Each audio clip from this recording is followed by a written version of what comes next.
আসলে cricket board নিয়ে নতুন করে কিছু বলতে চাই না। আমি গতকালকেও কথা বলেছি, কারণ এই প্রথম বাংলাদেশের ইতিহাসে একটি প্রশ্নবিদ্ধ ক্রিকেট বোর্ড তৈরি হয়েছে, যেটি ইতিমধ্যে আপনারা সকলেই জানেন।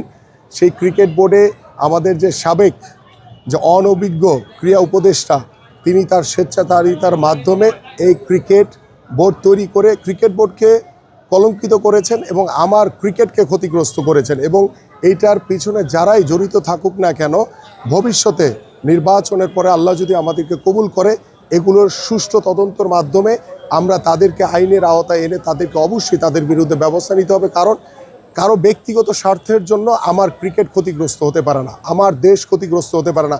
আজকে ক্রিকেট কূটনীতির অভাবের কারণে আজকে আমাদের বাংলাদেশ, যেখানে আমরা নিরাপত্তা চেয়েছিলাম, সেটা আমার অধিকার, আমার দেশ আগে, সেটা আমার অধিকার, সেখানে আমরা নিরাপত্তা জটিলতার কারণে আজকে বাংলাদেশ ক্রিকেট দল বিশ্বকাপ খেলতে যাচ্ছে না।